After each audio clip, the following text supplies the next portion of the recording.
Es un gusto para mí poder saludarles a través de este medio.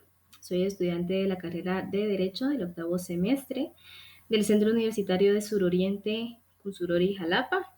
Mi nombre es Astrid Barrera Orellana y me identifico con carnet número 2022-41-748. En esta oportunidad veremos lo que es un juicio ejecutivo.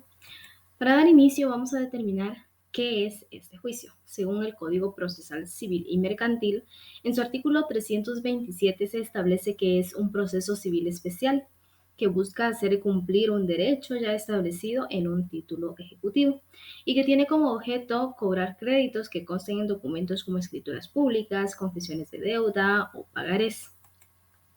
Veamos algunas características principales y entre ellas encontramos lo que es el proceso especial, que no es una etapa simple, final de la ejecución, sino un proceso con sus propias etapas, aunque de manera más simplificada que un juicio ordinario.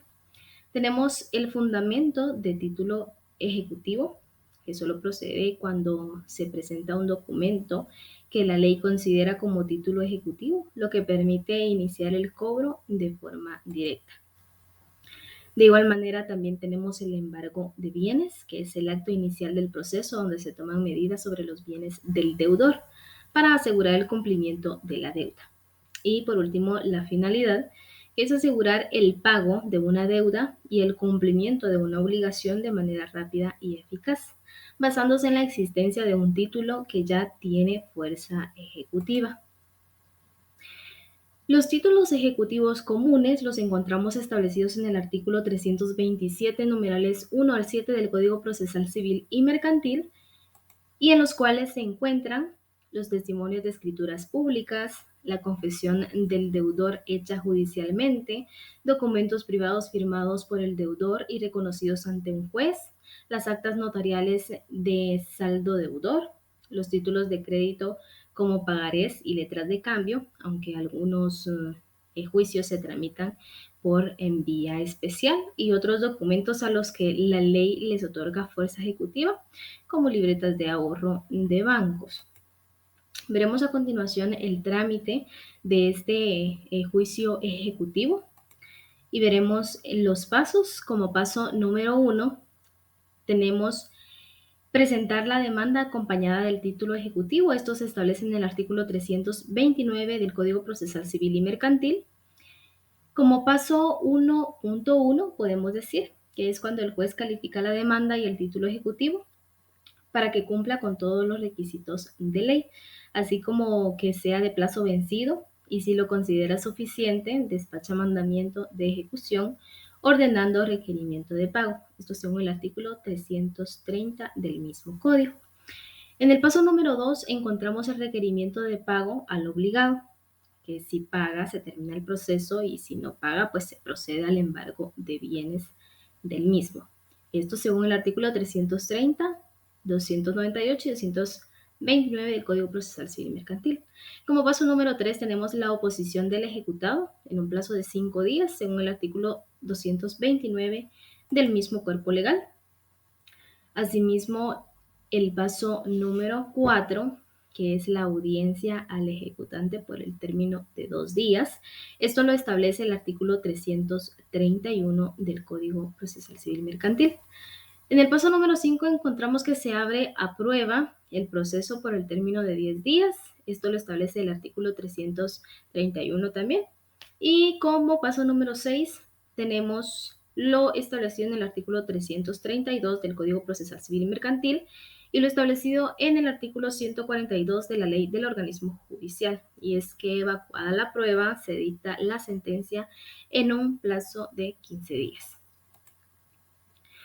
Tenemos también que las resoluciones apelables en este proceso de juicio ejecutivo es la sentencia, la ejecución no admitida a trámite y el auto que resuelve la liquidación.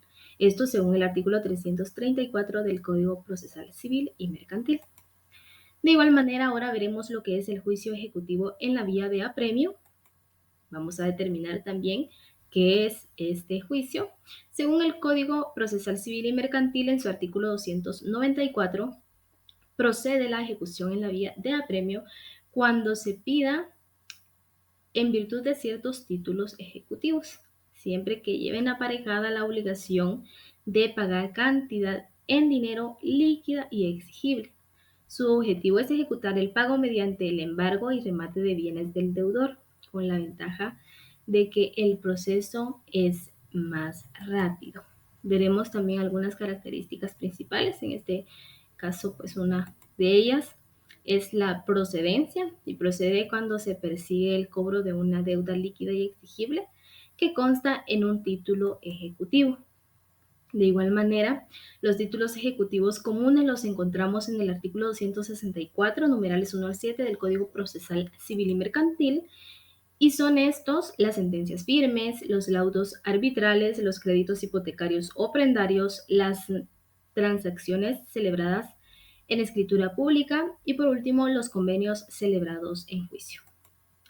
Veamos también el trámite de este juicio ejecutivo en la vía de apremio, y como paso número 1, al igual que en el anterior, tenemos que es presentar la demanda acompañada del título ejecutivo. Como 1.1, el juez califica la demanda y el título ejecutivo que cumpla con todos los requisitos de ley, así como que también sea de plazo vencido, y si lo considera suficiente, despacha mandamiento de ejecución ordenando el requerimiento de pago. Esto según el artículo 297 del Código Procesal Civil y Mercantil. Como paso número 2, tenemos que se requiere del pago al ejecutado. Esto viene siendo lo que es la notificación. Si paga, se termina el proceso, y si no paga, se procede al embargo de bienes. Esto según el artículo 298 y 300 del Código Procesal Civil y Mercantil.